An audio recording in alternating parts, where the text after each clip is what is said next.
नमस्कार विद्यार्थी मित्रांनो, तसेच पालक. मी doctor Vishal Khadse, Leelamadhav medical guidance centre, Nashik.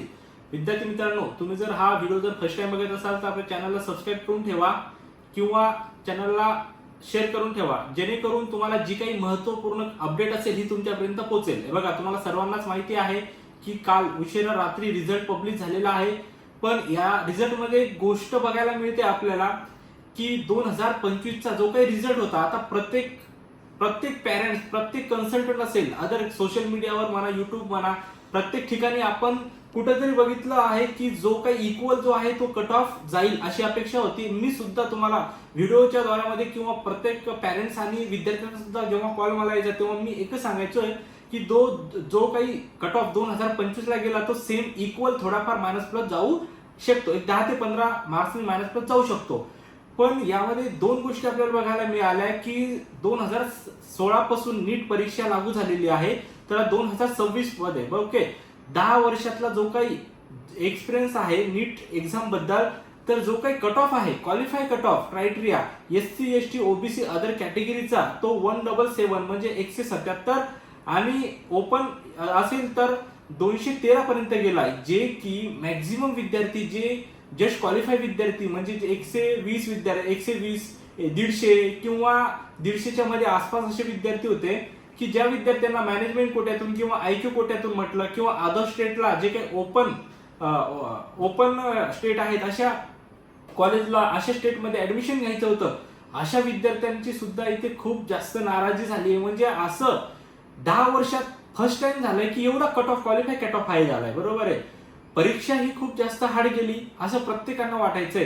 पण ज्या विद्यार्थ्यांना असं वाटायचंय, पण तेवढी ज्या विद्यार्थ्यांना परीक्षा हार्ड गेली पण त्यापेक्षा जास्त विद्यार्थ्यांना खूप जास्त हा स्कोर आलेला आहे. त्याच्यामुळे जो आहे हा कट ऑफ या वर्षी थोडासा कट ऑफ वाढू शकतो. एक्झाम्पल जसं 475 470 पर्यंत ओबीसीला लास्ट मोमेंट पर्यंत सीट अलॉट झालेली होती ही एमबीबीएस सेमी गव्हर्नमेंटसाठी. ओके, तर या वर्षी 1 लाखाच्या आत जर तुमचा रँक असेल, समथिंग एक 493 किंवा 494च्या आसपास जर तुमचा स्कोर असेल, तर तुम्हाला लास्ट मोमेंट पर्यंत सीट मिळण्याचे चान्सेस आहेत हे सेमी गव्हर्नमेंटसाठी. ओके, तर एवढं लक्षात असू द्या की ज्या विद्यार्थ्यांनी जो लास्ट इयरच्या कट ऑफ नुसार कट ऑफ जाईल असं आपण जर सांगितलं असेल, तरी सुद्धा एक जो कट ऑफ आता मी तुम्हाला सांगितला 493 किंवा 494 च्या समथिंग हा जरी स्कोर असेल, ज्या विद्यार्थ्यांना 1 लाखाच्या आत ज्या विद्यार्थ्यांना रँक असेल, सिंपल भाषेत बोलायचं म्हटलं तर अशा विद्यार्थ्यांना हे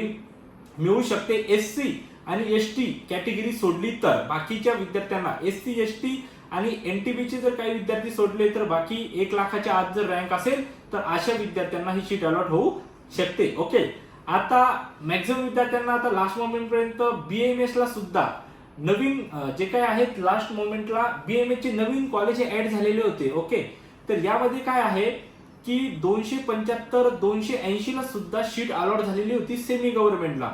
पण यावर्षी तसं होणार नाहीये, कारण की आता आपण बघा जे कॅटेगरीचे विद्यार्थी आहेत ज्यांचा कट ऑफ खूप कमी जातो, एसटी असेल, एससी असेल किंवा मे बी आता एनटीबी आणि एससीचा कट ऑफ हा सेम इक्वल जातो, एक 2 मार्काचा फरक पडतो. तर हे कॅटेगरीचे जे विद्यार्थी सोडले तर कट ऑफ यावर्षी सुद्धा ओबीसी असेल, ओपन ईडब्ल्यूएस असेल, एनटीडी असेल, एनटीसीसी असेल, जर तुम्हाला बीएमएस जरी घ्यायचं असेल तर समथिंग एक 300च्या आसपास तुमचा हा स्कोर यायला पाहिजे, तर तुम्ही सेमी गव्हर्नमेंट मधून बीएमएस हे घेऊ शकता. ओके, यावर्षी थोडंसं जे आहे ते सर्व चेंजेस झाल्यासारखंच म्हणायला पाहिजे.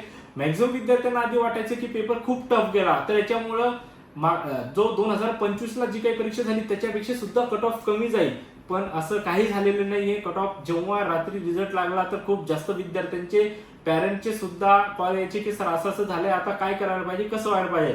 पण ज्या विद्यार्थ्यांना 213 ओपनचा जर क्वालिफाय करायचं 213 आहे, जर तुम्हाला कर्नाटकामध्ये एमपी मध्ये जर ऍडमिशन घ्यायचंय, तर बीएमएस ला जर ऍटलीस्ट ऍडमिशन घ्यायचंय किंवा एमबीबीएस ला जरी घ्यायचंय तर 213 तुम्हाला स्कोर पाहिजे. बरोबर आहे, तर आता 213 जर स्कोर नसेल, बरोबर आहे, तर त्या विद्यार्थ्यांनी काय करायला पाहिजे, त्या विद्यार्थ्यांना एकच पर्याय आहे. ओबीसीचा विद्यार्थी असेल, बाहेर राज्यात ऍडमिशन घ्यायचं तर ओपनचा क्वालिफाय लागतो, महाराष्ट्रात घ्यायचं असेल तर तुम्हाला कॅटेगरीचाच लागतो. महाराष्ट्रातच घ्यायचं तर एक IQ कोट्यातून तुम्ही ऍडमिशन घेऊ शकता, किंवा आपल्याकडे असे काही पर्याय असतात जे ओपन स्टेट आहे, for example Punjab, UP, Haryana, Uttarakhand, जिथं एक 14 ते 15 लाखात with hostel mess all inclusive हे ऍडमिशन होत असतात, बरोबर आहे. तो एक पर्याय असतो.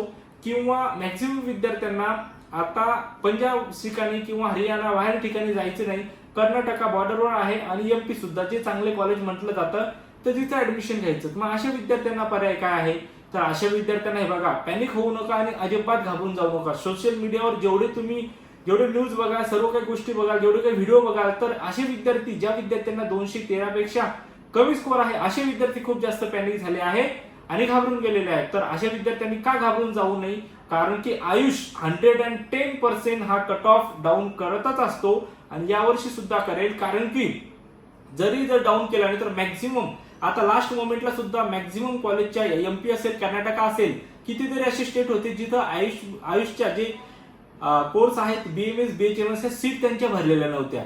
तर असं जर झालं तर यावर्षी सुद्धा सीट ह्या भरणार नाहीत आणि कॉलेजच्या परीने प्रयत्न कराल, कोर्टमध्ये जा किंवा आयुषला जसं हे लेखी स्वरूपात असेल किंवा अपील दाखल करून जे काही XYZ, पण कॉलेजच्या परीने प्रयत्न करेल की कट ऑफ हा डाऊन व्हायला पाहिजे. बघा, मी MBBS मेडिकल कोर्सेस MBBS आणि BDS साठी बोलत नाहीये, मी आयुष कोर्सेस साठी बोलतो की आयुष कोर्सेसला ऍडमिशन घेण्यासारखी हा कट ऑफ डाऊन होऊ शकतो. तर त्या विद्यार्थ्यांनी अजिबात घाबरू नका. ज्या विद्यार्थ्यांना 213च्या पेक्षा कमी आहेत किंवा कॅटेगरीचे विद्यार्थी जे आहेत ज्यांना 177च्या पेक्षा सुद्धा कमी स्कोर आहेत, तर 100% हा कट ऑफ कमी होईल. काही घाबरू नका. जर काही तुम्हाला इन्फॉर्मेशन हवी असेल तरी सुद्धा खाली डिस्क्रिप्शन मध्ये सर्व नंबर वगैरे असतील, तिथे स्टाफला कॉल करा आणि सर्व तुमचे जे डाऊट असतील ते सर्व क्लिअर होतील. आता तुमच्या तरी एवढं लक्षात आलं असेल की किती आपल्याला MBBS ला मार्क्स लागतील, BMS ला किती असतील आणि BHMS ला किती असतील. सगळ्या गोष्टी ह्या व्यवस्थित पार पडतील तुमच्या. फक्त जर रिपीट विद्यार्थी असेल तर माझं प्रत्येकाला एकच सजेशन असेल की फक्त तुम्ही जर तुम्हाला ऍडमिशन जरी घ्यायचं नसेल किंवा बॉर्डरवर तुम्हाला स्कोर असेल, जसं मी तुम्हाला 493-94 सांगितलं, ओके, जर तुम्हाला 490 आहे किंवा 480 मार्क्स असतील तरी सुद्धा तुम्ही पार्टिसिपेट व्हा. बरेच विद्यार्थी आणि पॅरेंट्स दरवर्षीप्रमाणे त्यांची सर्वात महत्वाचा मुद्दा म्हणजे काय चुकी करता की रजिस्ट्रेशन करत नाही, पार्टिसिपेट ही काउन्सिलिंग मध्ये होत नाही, बरोबर आहे. जर तुम्ही पार्टिसिपेट झाले नाही, मे बी एका दिवस आता बघितले तुम्ही की 350 सीट जे आहेत हे इन्क्रीज झालेले आहेत महाराष्ट्रामध्ये. 2-3 कॉलेज नवीन पण येणार आहेत किंवा त्यापेक्षा जास्त कॉलेज नवीन येतील किंवा सीट वाढतील. तर मग अशा विद्यार्थ्यांना जे बॉर्डरवर आहेत, जसं मी तुम्हाला सांगितलं 490 असतील, 485 असेल, 492 असे स्कोर असेल, अशा विद्यार्थ्यांना जर तुम्ही रजिस्ट्रेशन केलेलं असेल, पार्टिसिपेट जर झाले असाल, तर जर सीट वाढले किंवा कट ऑफ जर डाऊन झाला तर तुम्हाला सीट मिळण्याचे चान्सेस आहेत. हे मी फक्त MBBS साठी एक्झाम्पल दिलंय. बाकी सुद्धा अदर कोर्सेसला सेम प्रोसेस असेल. तर सर्व गोष्टी लक्षात आल्या असतील, कसं करायला पाहिजे, काय करायला पाहिजे. आणि आपली पेड मेंबरची जी काही हे आहे काउन्सिलिंग ही सर्व स्टार्ट झालेली आहे. आजपासून आपल्या ऑफिसला खूप जास्त गर्दी चालू आहे. ज्या विद्यार्थ्यांना यायचं असेल खाली डिस्क्रिप्शन मध्ये नंबर आहेत, तर स्टाफला कॉल करा आणि कधी यायचं काय यायचं तसं तुमचं शेड्यूल बुक करून ठेवा, म्हणजे तुम्हाला ऑफिसला आल्यानंतर जास्त वेळ बसण्याची गरज पडणार नाही, ओके. आणि जर तुम्हाला खरंच व्हिडिओ जर महत्त्वपूर्ण वाटला असेल तर चॅनलला सबस्क्राईब करून ठेवा आणि अशा गरजू मित्रांपर्यंत शेअर करा ज्यांना या व्हिडिओची इन्फॉर्मेशन पाहिजे आहे, ओके. आणि जर तुम्हाला फ्री व्हॉट्सअप ग्रुपमध्ये जर आमच्या जॉईन व्हायचं असेल तर खाली सुद्धा लिंक, व्हॉट्सअप ग्रुपची लिंक देतो, तिथे जाऊन सुद्धा तुम्ही जॉईन होऊ शकता. आणि नक्कीच तुम्हाला कुठे जर ऍडमिशन घ्यायचं असेल तर नक्कीच तुम्ही एक वेळेस ऑफिसला व्हिजिट करा. 100% तुमचं ऍडमिशन म्हणजे तुमचं समाधान होईल आणि ऍडमिशनची प्रोसेस जी काय आहे ती पूर्णपणे एकदम आम्ही पार पाडू, ओके. जर खरंच व्हिडिओ चांगला वाटला असेल तर चॅनल सबस्क्राईब करा, ओके. आता इथे भेटूया नेक्स्ट व्हिडिओमध्ये. थँक्यू, धन्यवाद.